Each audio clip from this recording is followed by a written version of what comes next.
All right. So everyone, thank you for joining me today. Just 2 minutes late. And we are in the home stretch here. We are just a few more webinars left in ALEI's August webinar series covering legal considerations for choosing your farm business structure. Number 5 of 6 here. My name is Megan Todd. I'm the Legal Research Associate with the Ag Law Education Initiative. And today's topic, we're going to be changing the pace a little bit from what you've heard so far in the series. And today we're going to try to slow it down a little bit, take a more focused conversational approach to specific types of business structures, covering today social enterprises, nonprofits, and cooperatives. And I realize that today's topic could easily be its own month-long series of webinars, maybe for next year. But we're going to cover in really broad strokes today, just some of the things to keep in mind if you're asking yourself, what type of structure should you form if you're really interested in a nonprofit or cooperative, or maybe just running your business for profit, but with social responsibility endeavors in mind. These are inquiries that we get pretty frequently at ALEI. People get interested in forming nonprofits, wondering, what the benefits are and how they go through that process, if maybe cooperative is better structure for them. So hopefully we can get your mind thinking about what are things to keep in mind, what are the differences. And then after I cover quickly just an overview of what the differences are between these structures, we're going to hear from Kenya Miles of Blue Light Junction, based in Baltimore, Maryland. She's done this research when she was starting out her business, and we're going to hear from her about what her research showed and why she decided ultimately to go with her current business structure as an LLC, and then a little bit about what her future plans are for her business.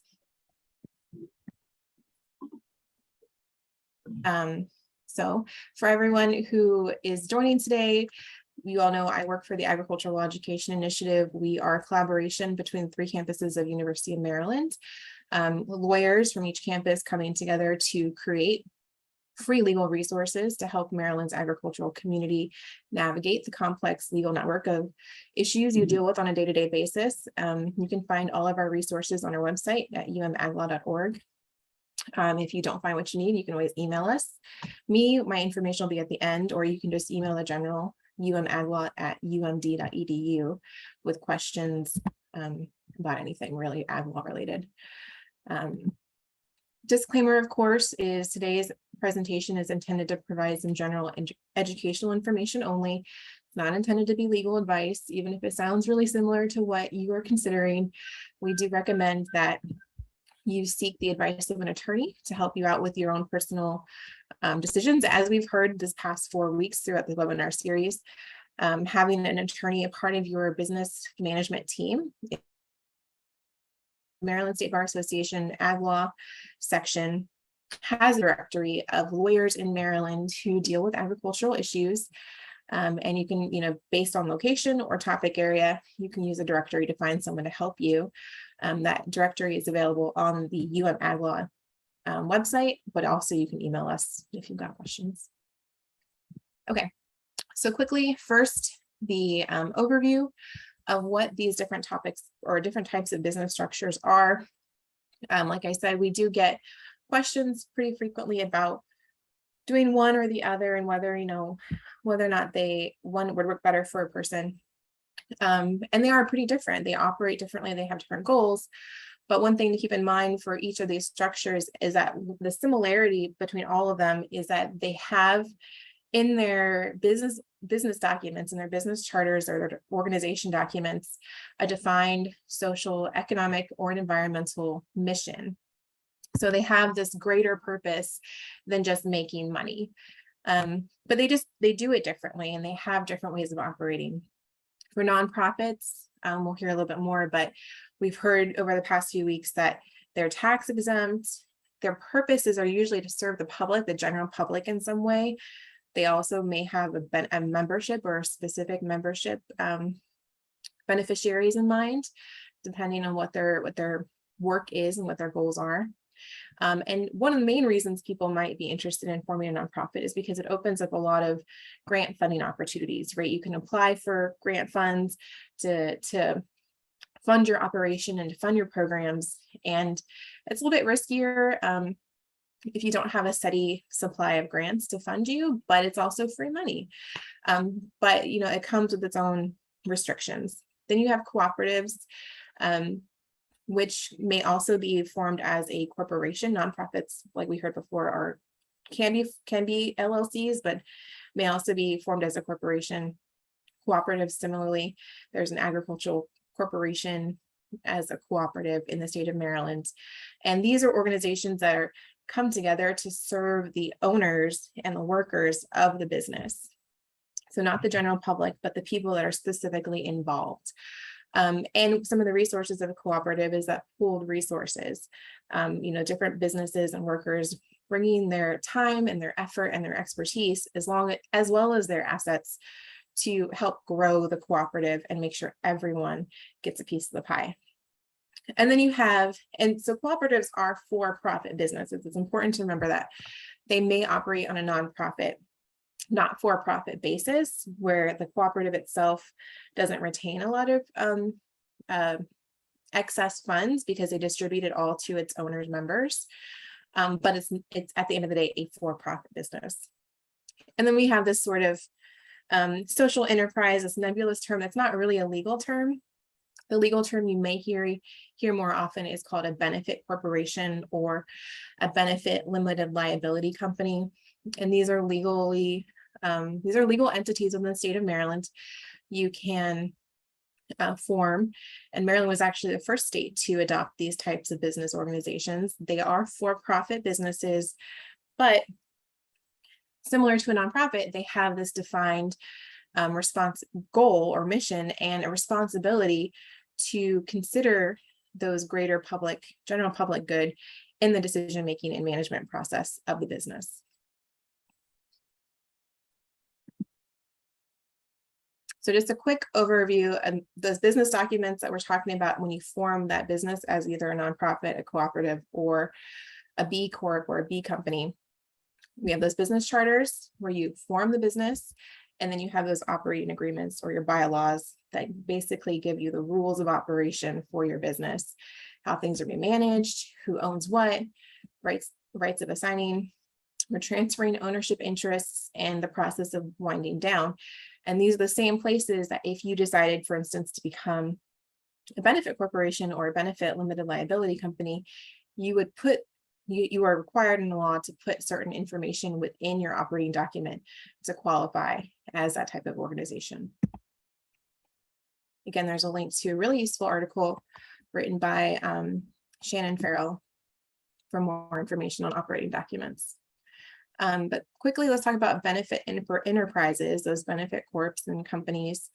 I put the links on these slides to the section of the Maryland Code that you can read exactly what the law says. It's pretty plainly written, I think, in these sections as to what qualifies as a benefit corporation. But the baseline for these types of companies is that it has to adopt a general public benefit, which means in the law, a material positive impact on society and the environment as measured by a third-party standard, which I'll talk about on the next slide, through activities that promote a combination of specific public benefits.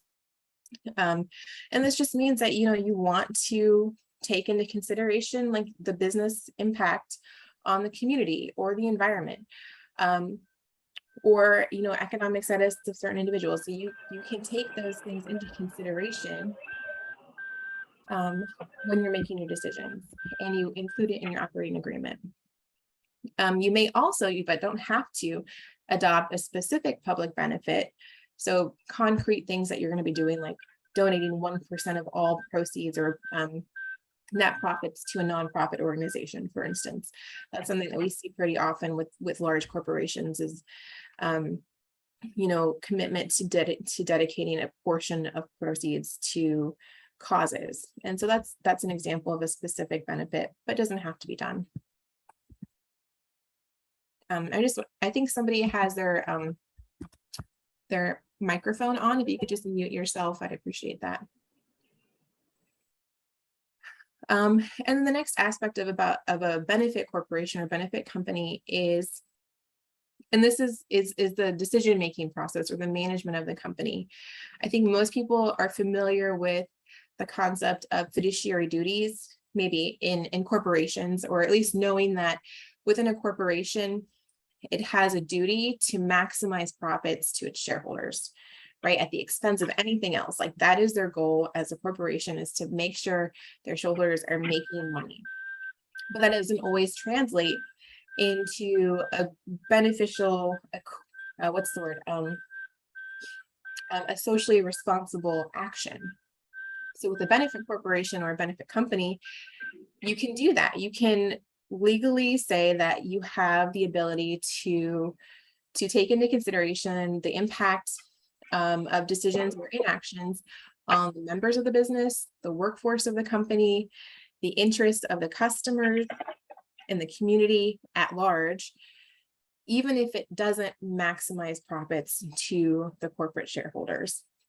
And this is important because that fiduciary duty to maximize profits in a traditional corporation would open the door to a lawsuit if a corporation took an action that didn't have the funding, didn't maximize funding to its shareholders. With this benefit corporation, that door it's still unclear. The case law is still unclear, but you have a better defense to not maximize those profits. So yeah, I hope that was clear. You have the flexibility to think beyond your shareholders. Some of the other requirements of forming these business structures is you have to include the benefit, the word benefit company or benefit corporation as part of your name. You also need to make sure you are putting together an annual benefit report in addition to all of the corporate or LLC annual reports and reporting, business property reporting, things like that. You also need to have a benefit report. And that might be something that you hire someone to do. Make sure you have staff on hand to make those assessments and set standards for how you're going to assess your impacts. And the third-party auditor that was mentioned in the statute, that typically, so they used model legislation created by a company called B Labs, which is a company that certifies benefit corporations. So if you ever heard the word certified B Corp or certified B company, it's usually through B Labs. And they help set the standards and do audits to make sure that companies have an adequate structure set up, an adequate plan set up, and metrics to measure their impact, and then are following through with that, because there's an annual fee to pay, of course, to maintain your certification, and then recertification every 3 years as part of that program. Oh, you can't see this slide very well. Okay, talk about cooperatives quickly, and I apologize everyone for the foggy appearance on this slide. I will make sure I fix this in the copy that I make available to you all to download. Cooperatives, on the other hand, so we talked about B corporations. They're run just basically like a regular for-profit business, but they have that enhanced decision-making ability to consider impacts on the general community or specific public good that they're focused on when they make decisions, with additional reporting requirements. Cooperatives, like we talked about before, they have members with a shared goal or mission. They, democratically run, so each member has one vote, and as part of that, they share the risks and expenses included in their business. Member satisfaction, similar to the B Corp, member satisfaction takes precedent over increasing profits because you are a democratically run organization. You all come together, you vote before the cooperative takes any action. And so the members can vote in their own interests before making profits. These organizations are not tax exempt unless, and this is of course where we say talk to your accountant, because if the cooperative is operating on a not-for-profit basis where they're distributing members' shares according to the percentage that they're contributing, then that might be a basis for not taxing the cooperative on that portion of income. So, but that's the question for the accountant, as we've heard from the CPA last week. And I did include some links here that you can't see very well, but there are lots of resources online for different further reading on how to form a cooperative and what are some other things to keep in mind with cooperative activities. The first one here, Cooperative Development Institute. They have a lot of resources for farmers market cooperatives. And then there's the Food Co-op Initiative, which has some really great resources and a template for a business management plan that you can, customize and fill in, but it gives you a lot of information on what you should include, and some other links to help you fill in the information for your business management plan. So if you're thinking about cooperative, I highly recommend you check out those two resources. Oops, well, this is why you couldn't see. I'm sorry, guys. There we go. Now you can see clearly.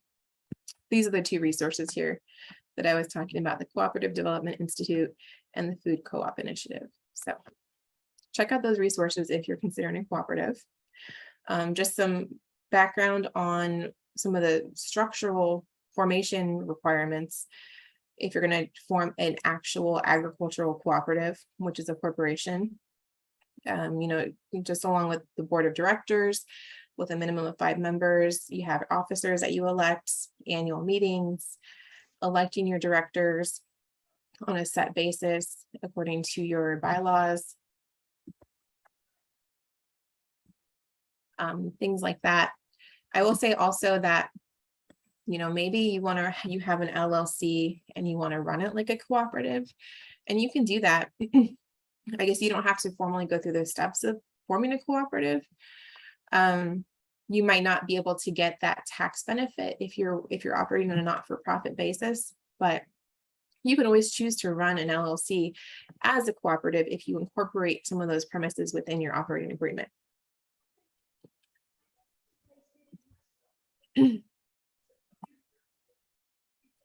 Okay, then we have nonprofits.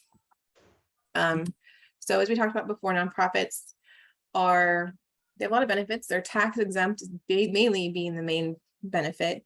And then you open up your ability to apply for grant funding, to accept donations from private parties, and to use volunteers as part of your operations.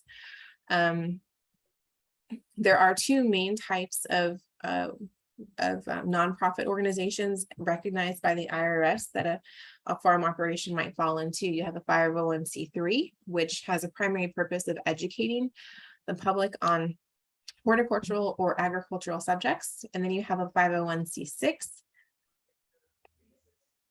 And so that's, I think, probably more on the research or scientific side.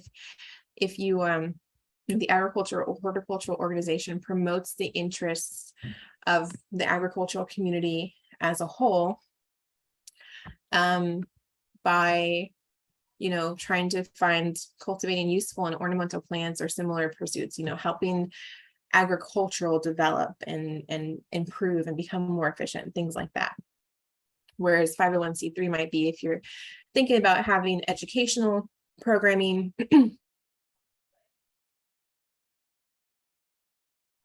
therapy available on your operation, excuse me, some sort of like public aspect where they come in and they learn about connecting with nature or growing plants or just kind of unwinding, like that might be more of a 501c3 operation. You do have to go through the IRS to get certain, to an application process to become a nonprofit. And here are some really good resources for anybody who's thinking about forming a nonprofit. It's complicated. Like I said, this is a topic that could easily stretch over a month, but I can't give you a general overview today and like what you would need to do. But the good thing is that information is already out there from other resources. And so the Maryland Nonprofit Organization is a state-run organization whose goal is to help new businesses interested in forming nonprofits go through the process, and then providing support for existing nonprofits, things like business management, strategy, things like that. So starting a nonprofit checklist, here is the live link for you, can help you understand the IRS application process. And then it has a Maryland Nonprofit Development Center. So you have to become a member, which of course is a fee, an annual fee. But when you pay that fee, you have access to a lot of free free training resources with specialized, you have somebody call you, learn about your business. You have basically a few hours of free consultation, including legal advice on how to develop your nonprofit. So that's the quick overview on nonprofits, cooperatives, and social enterprises, about what they are, what the differences are is that co-op cooperatives, like I said, for-profit, and nonprofits not tax exempt. And then you have the traditional business with rolling in those public benefit considerations. Let's see, I have one question here from Steve. Are there benefits to a benefit LLC's ability to accept donations to certain programs, grants, or tax incentives, or just decision-making, legality, and marketing? Yeah, so there is no, because a benefit corporation or benefit LLC is still a for-profit business, you cannot accept donations, really. You probably can't apply for, you wouldn't be eligible for grant programs or anything like that. There may be tax incentives, but that's really like a localized decision. Like I think in Montgomery County, they might provide a tax credit for benefit LLCs, but you'd have to check the county that you're operating in or the state that you're operating in to figure out if there is a tax credit for a benefit corporation. But it's mostly just the decision-making process as part of a benefit LLC. For instance, you would include in your operating agreement in the decision-making process that you have to take into consideration all of those factors listed in the statute, to make sure that you are having a socially responsible impact on your community. I hope that answers your question. And also marketing, you were right. There's definitely some benefits to marketing and branding and networking if you have that benefit corporation or benefit company as part of your structure, because that is something that people are interested in, right? Supporting socially responsible companies, people that are trying to source locally, for instance, that could be part of your general public benefit, supporting local economy and be a great branding strategy. Okay. If a faith organization already existing nonprofit status sponsors an urban farm, is it necessary to form a separate nonprofit for the urban farm? That's an interesting question. Sponsors an urban farm. I would say I'd have to talk to you a little bit more to get some more details on that. If you're sponsoring an urban farm that it's its own business already, as in like donations or investments,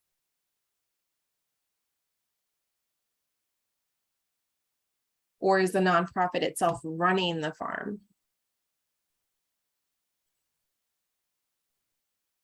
We can talk about more of that. I want to hear from Kenya next.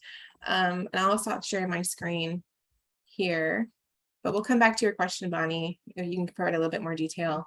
And one thing I didn't say, but I want to say is that any of these corporation or nonprofit or cooperative options are there. You don't have to start out your business as a nonprofit or cooperative or a benefit company. It's something that you can always amend your business charters, your organization documents at a later point in time to adopt that structure. So you don't have to start out, you can always kind of transition yourself over to that structure later on. Okay, I'm done talking. Kenya, do you want to try sharing your screen? Okay, can you all hear me? I've been having like a lag in my internet, so I'm hoping it works. I can hear you now. Okay. Can everybody see the bigger screen here? Yes, you can see it. It's good. I don't have a presentation mode. I've been looking and looking, but it's not. not available. This is as full screen as it gets. So, hi everybody, my name is Kenya Miles. I'm the founder of Blue Light Junction. Blue Light Junction was founded in 2020. And I'm just sort of gonna share with you my journey thus far. We are very new in our work and practice. I will say that this is the third business that I've started. I lived in California for over a decade, and so initially I had two businesses. The first was a partnership where we imported artisanal goods from Mexico, where I lived at one point, and that informed a lot of my understanding about being in partnership versus LLC.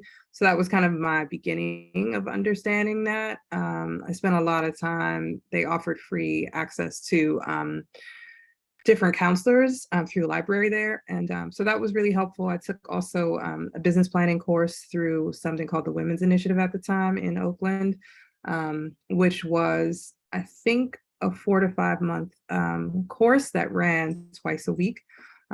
Fortunately, it was like 2008 and the market crashed and I didn't have work. And I was like, this is great. I'm going to work on figuring out how to not go through this again. So that was really helpful. And then later, I started a business that sole proprietor of my own art business. And so then moving to Baltimore, this business, this organization has been also a different development where I've been looking into cooperatives and nonprofits and all the things. So I'm going to show a video quickly, and then I'll sort of run through some slides and be mindful of time as much as I can. So let me know if this is working. Can you hear it? Yep.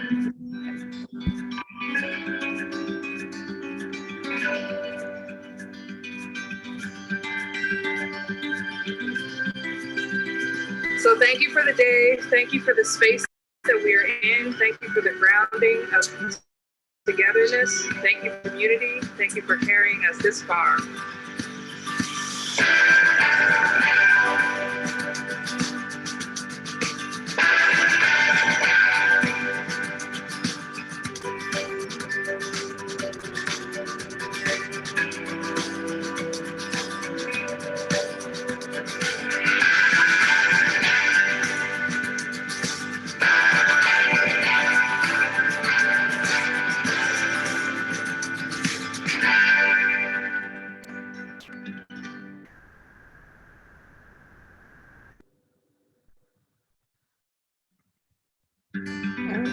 Okay. So that video always feels so great. It's like such a time capsule into, so that was our 2020, the first season that we had a full harvest. We've been growing indigo and other natural dye plants at Hidden Harvest Annex, which is in Greenmount West, Central Baltimore, as well as farming at Parks and People and various sites for the last 4 seasons. So yeah, so I'll just talk a little bit about who we are. We are a for-profit social enterprise based in Greenmount West.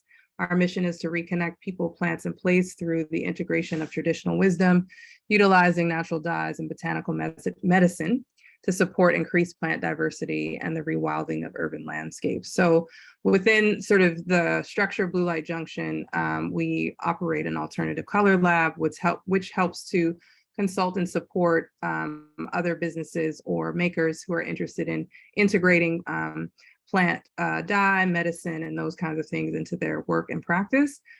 We also have a natural dye garden that we foster and tend to. That is the Annex Dye Garden that's adjacent to our building. As well, we are a facility that focuses on education through processing and growing and preserving the history of natural dyes and how they're utilized. So this is sort of a whole thing about like what we do, and feel free to take a screen grab. I was in a kind of an upstart program through Innovation Works in 2020 as well. So this was also a part of that. I continue to take and sort of connect to, as I'm sure you all do, whatever resources are available to understand greater, like the practice that I'm sort of supporting, and also like what we can evolve into. So that said, these are sort of the areas that we're focusing on, and really looking at that education environment. All of that says like we're looking at ways to be sustainable. I say that because you can, have workshops and resource sort of independent interests from people in that way, but also we're really interested in working with the Baltimore City Public Schools. We're really interested in working with university students that have less resources and access, who might not come from larger universities. We do have a relationship with Micah. I teach their adjunct through a practicum class that is actually the studio, which is really great. But we often are just trying to build on what relationships that are important to us. And so one of the things that kind of happened was we were really looking at initially when the studio began. I founded it. We've had great support with community, sort of, whether that's through physical help, taking care of the garden, building things out, donating furniture, utility items that were needed, and also sort of figuring out how to build the landscape of the space financially. We had a Kickstarter, like a GoFundMe, and I think we probably got between 5,000 and 7,000 in the last 2 years. I'm not great with promoting things or being like, come. Like one of my best friends was like, "You have a Kickstarter?" I was like, "Oh, I guess I should have told you." So that said, I'm still searching for models of how to support the business. So I was looking at nonprofit status versus an LLC. We are currently an LLC. Nonprofit status, really in sort of learning as much as I could about it in the ways that I could, and through another company called SoLab, who do much more like worker, like education training in their studio. They took a course at Johns Hopkins, really looking at like how to integrate nonprofit status into your for-profit. And I think just the take from them was, it's a long process. And so I think, like Megan was saying, what's really great is that we are an LLC. I've started taking courses on cooperatives. I really connect greater to the idea of being a cooperative, more because I want the studio to be able to function as a collective space versus like just being a space that one person owns, or that we're like running on a nonprofit model where not that you're 100% grant driven, because you can also be a nonprofit in a for-profit space, but I think it just doesn't serve the work that we're doing. I feel really connected to like autonomy and ownership, and wanting ourselves to be sort of the nexus of those things versus like a nonprofit space. So that said, I'm really interested and will utilize a lot of the resources that you've shared, Megan, but just to think about more what we're doing. I'm going to give you some pretty pictures now because I realize I'm like landing on the unattractive page. These are some of the plants that we've grown throughout the year, or the seasons, I would say. So marigolds at the top left, yarrow, madder root. We also have black-eyed Susans. There's amaranth.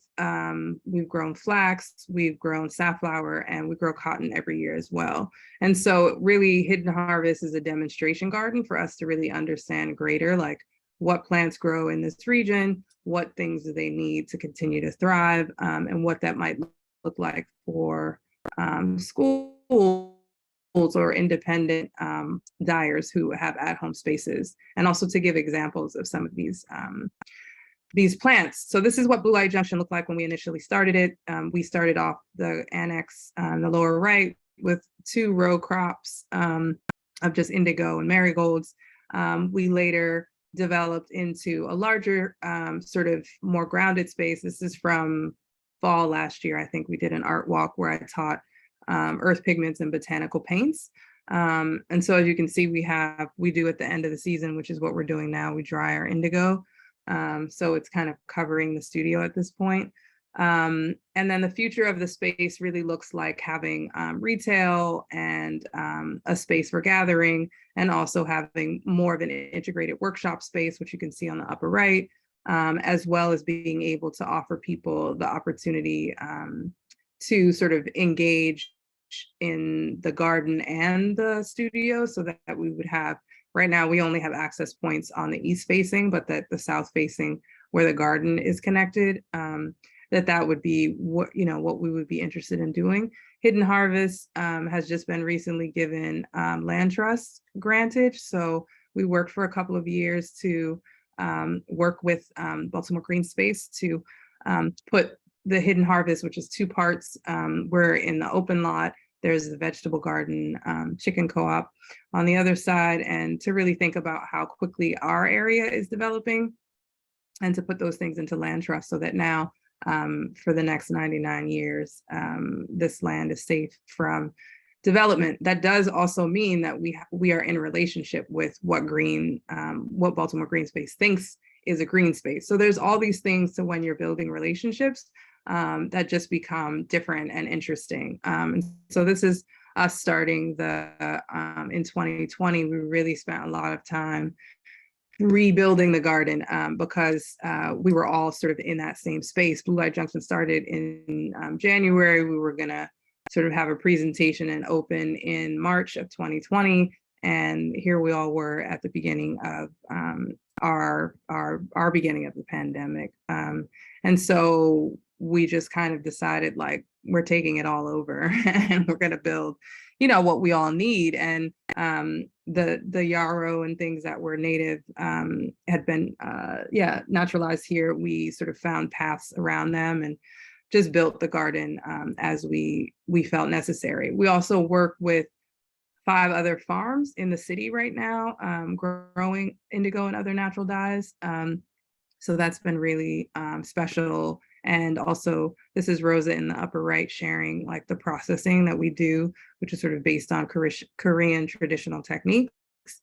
As well, we sort of talked about workshops, community spaces, teaching natural dyes, which is, I've been doing it for the last 9 years, being able to do that and sort of think about how that's integrated into our practice, into our profit, things like that. As well, we process the indigo.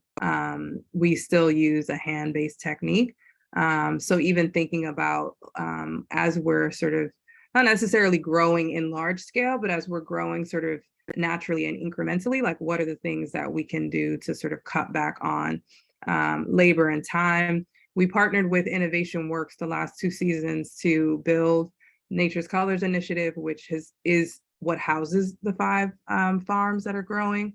And so we're really looking at like, what are the profits that can be had? What are the products that can be had? What are the makers in the city who are able to utilize those things? And how can we create sort of a circular economy when we do understand that labor in the US is higher than, unfortunately, labor overseas and materials that come from overseas. So we're just looking at all of those practices. And this is the pigment extraction with indigo.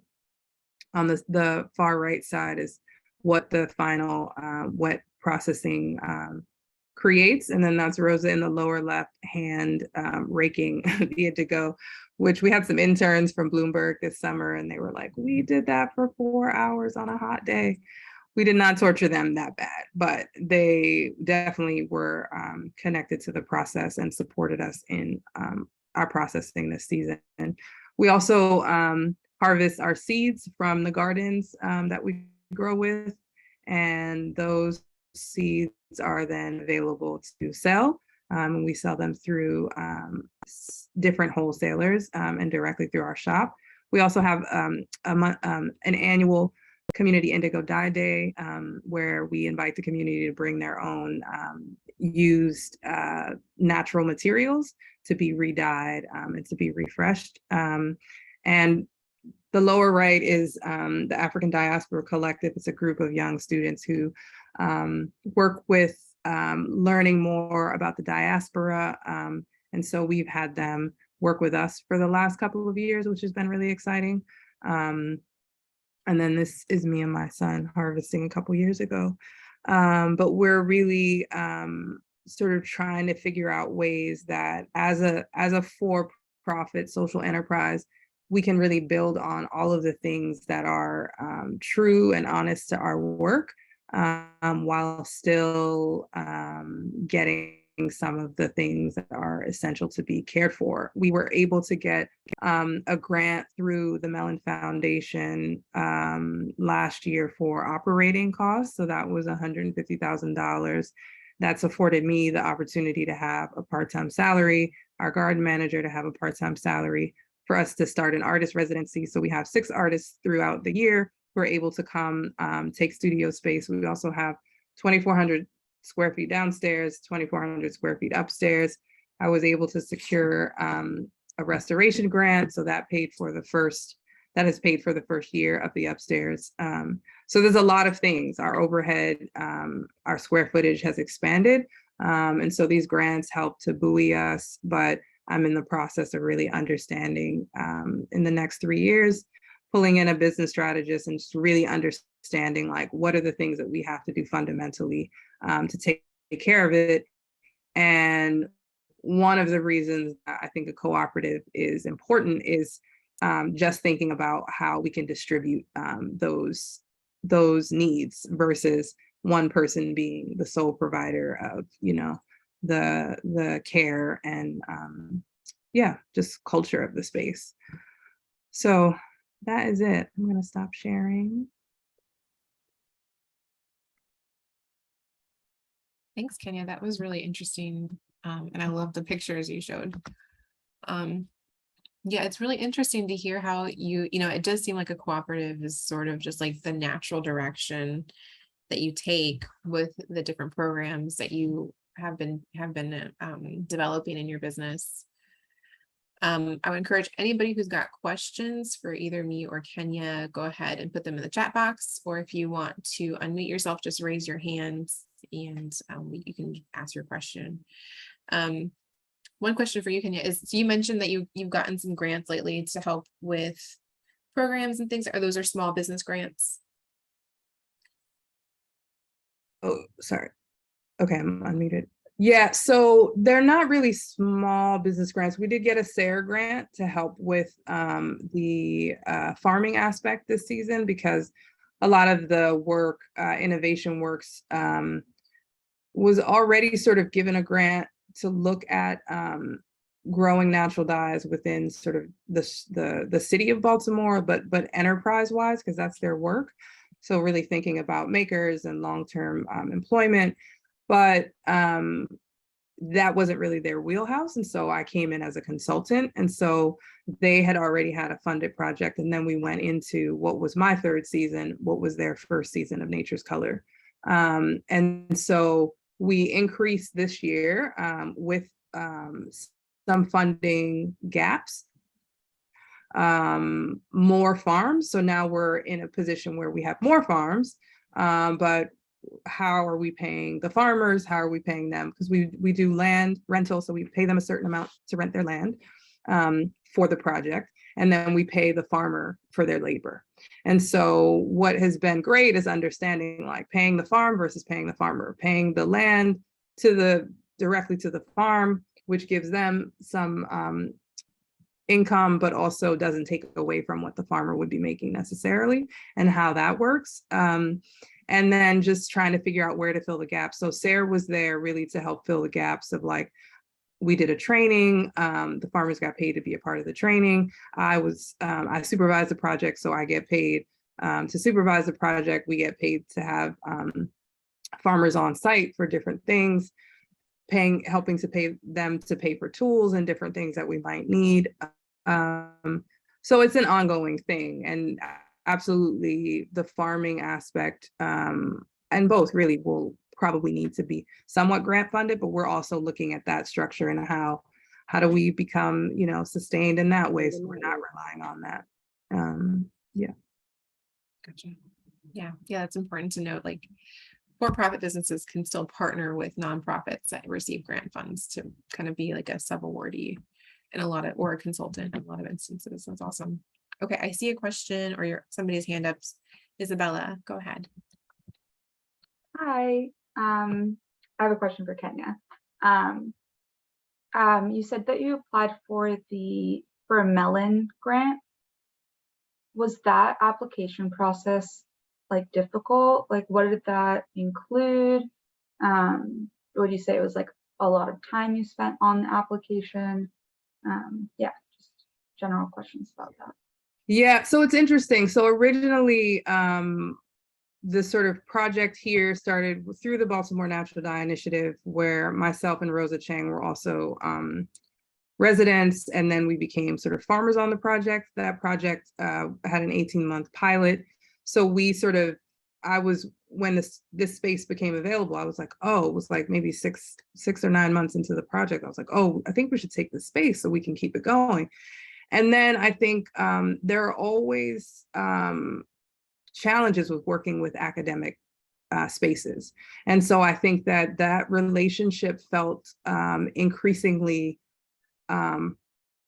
challenging for me, and I just felt like what I want is to be able to offer students of, who are at university, who are at, public and the public sector, pre-K through 12, I want to offer them the opportunity to do that, but I don't necessarily need to be in a partnership with an institution, an academic institution, in a relationship that I feel like sometimes isn't reciprocal, right? So I made the decision to really think about stepping away from that through many different challenges that came up. And I literally said, I need an organization that's gonna help us pay for operating, because we got a $10,000 grant from Micah through the Natural Dye Initiative, and that went directly to rent. Like I paid for the studio for, pandemic hit, and it was like, okay, I have to pay for rent, and then we couldn't program. So it was like, what do we do? That was the extent. Like we didn't get any more financial funding from Micah, and yeah. I was like, I really want to be, but I got a lot of input, which is interesting, So I made the decision, like I really need something bigger. And it's almost like everything, I've said just kind of like comes into space. And I got an email from Mellon and they were like, hey, we would love to talk to you more about your project. And I was like, what? Like, what is this? And so it was so exciting. Like, I was like, is this a joke? And they had been Neighborhood Design Center through Central Baltimore Partnership, who has been a really big advocate of ours. They help really establish and support businesses in Central Baltimore. They had given us the opportunity to work with Neighborhood Design Center pro bono to think about building the space out. And so Mellon has a relationship with them, and they heard about us through them. And so, if anything, I think it's honestly about putting yourself out there and building relationships that feel good to you. And also, like a mentor gave me good advice. She's like, some relationships are just a summer thing, like it's just, it's like we had a thing and now it's over, and like back out before it gets sticky. And so I think that was a really important lesson for me. And then going through the process with Mellon was really, it was really wonderful for me because I had written 10 grants the year before that, 11, and I only got one grant in 2020. And it was actually for the Hidden Harvest Garden. So we could build like a outdoor seating area. So it wasn't actually for Blue Light Junction. It was like, so we could sit somewhere and have shade and work and, and I was so disheartened. I have a great group of friends who were once grant writers and had a community garden. And so they're my two counselors. So they come, we sit down every week, we have a meeting, we go through the budget, like they're hardcore, and without that support, it would have been not made a lot of the things that I made. So even just having that, and then going through Mellon with the officers who were nothing but supportive, nothing but like helpful and attentive, and continue to be that way, that it all felt good. It was like, oh, okay, this is what a healthy partnership looks like. Oh, okay, this is what communication can look like. This is what, and so even just going through several drafts of I mean, it was hard. Like I turned it in right before my birthday. And then I was like, I have to go, like I just like slipped away to the Eastern Shore, get out of here. Cause it was it was like, I mean, I had no idea. And then I'm like, just waiting, like, what is it? Did I get it? What's happening? So it definitely changed for us the trajectory of our work and practice, and really just a solid foundation and confidence. Like I can say, this is what I want to do and I can do it, That's amazing. Thank you for sharing. Yeah, absolutely. Yeah, I think we should, if you have a link to the website for Mellon Grants, that'd be great to share with people, to give them a little bit more background on what it is and what it's for and things like that. We do have a question in the chat for you, Kenya, from Jocelyn. Thanks for sharing your experience. As you developed any of the businesses you've had, what have you found to be the most complicated and or time-consuming parts of the process? And what were the most helpful supports or resources for navigating that and balancing the demands of your time? It's a big question.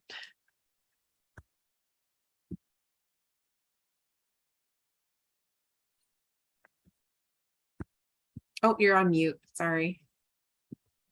Okay, sorry, go ahead. So I was gonna say, Jocelyn, I don't have the answers. I'm still trying to figure it all out. Like I definitely feel like I'll 100% tell you what I've been doing. Doesn't mean that it's the right thing. Doesn't mean that it, isn't without cuts and bruises and getting scathed. But I think so you're asking, as the business developed, what have you found to be the most complicated and time-consuming part of the process? So I also farm. So for me, the complication is that I am still farming. We farm at Parks and People, myself and Son English. I am also supervising other farms, so I make trips and check in with other farms. I am 42, probably not in the best shape because, COVID. And I'm physically, it's a lot. Summer becomes like this web, as all farmers know, of just like intensity. And so on top of doing that, I'm also the director of the studio. So I will come to the studio at night or on the weekend, and continue to work, and I work at home. And so the struggle is really like, I need more bodies, I need to be able to pay more people, because I think it's still work that should be done. But I still need to be able to pay for my house, and I need to be able to pay for the studio. And so I still have to work. So 100% of the consulting dollars that I was making went into the studio the first year. That obviously was untenable. I bought a house last year. I'm really grateful. And then all of a sudden, I had this space, and I had the upstairs, and I had a mortgage and, taxes. And so I want to learn how to work smarter, not harder, in that there's only so much I can physically do. So if I'm out running around doing consulting, what does that look like? And then where's the artist part of me, right? Like I just went 2 weeks ago to Seattle and took a course with a Malian artist who teaches Bogolo and Fani, like mudcloth.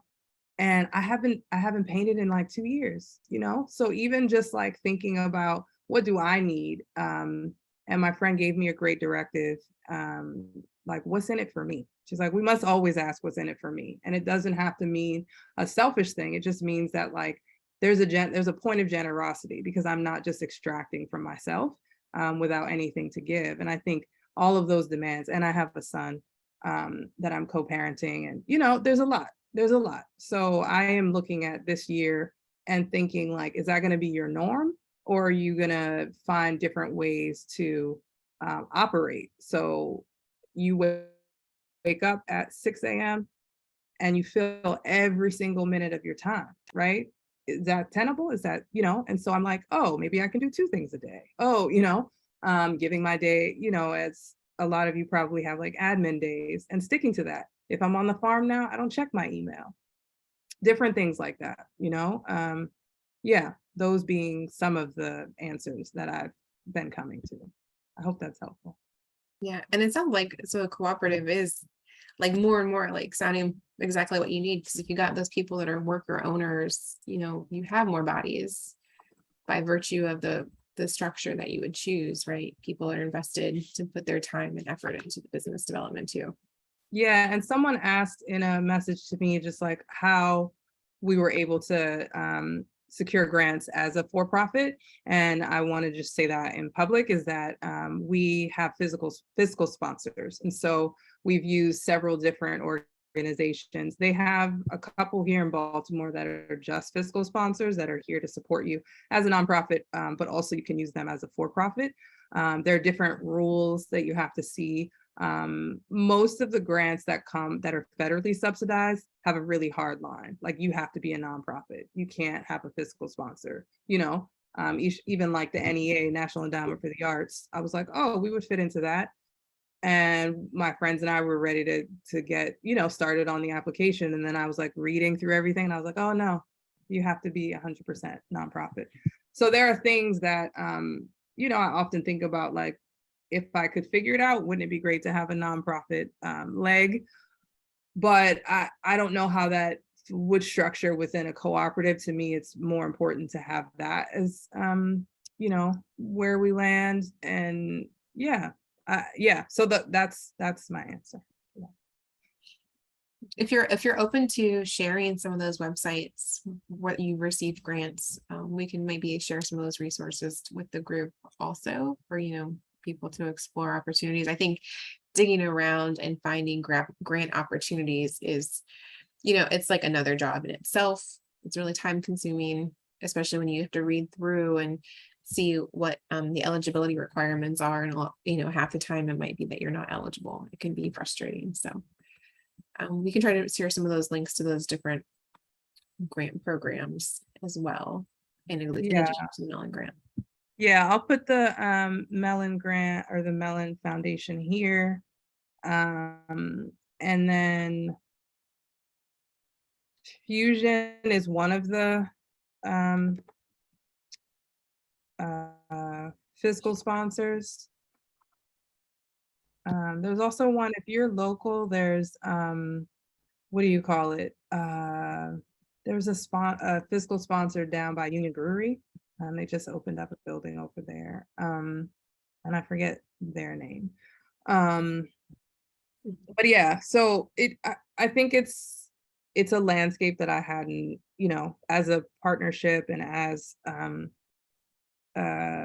sole proprietor, I hadn't really worked in any of these spaces before. Also, I hadn't lived in Baltimore. I had done both of my businesses in California. So just like figuring out the landscape and, I lean a lot on people, and that's great. Just ask all the questions, ask people, like you were saying, what's the link? What's this thing? And, also consider that the offering is taking up someone's time, but I think that there are ways to, have a reciprocal relationship in that way. Does someone need to sit down and like 3 hours give you everything that they've ever done? Probably not. But for me, the blueprint for this studio is so that other people can build studios like this in other cities. And yeah, I feel really grateful to be able to have the capacity to be doing that and to be learning, and hopefully can help some people along the way in the time I have. So, well, we're at 1:00 right now. So I just want to say thank you, Kenya, again, for sharing your experience and for taking your time and giving us some insights into your decision-making process between nonprofit, LLC, and cooperative, where you want to go. I learned a lot. I'm really happy to learn more about your operation, and I want to come visit you soon. Thank you, everyone who tuned in today. Like I said, the recording will be available later this week. If you have any questions in the meantime about this topic, which I know we covered today in really broad strokes and really quickly, but feel free to always follow up with me if you have any more questions, and I can try to help you locate resources and connect to people that may help you as well. So with that, I will say goodbye and have a great afternoon, everyone. Happy Monday. Take care. Thanks.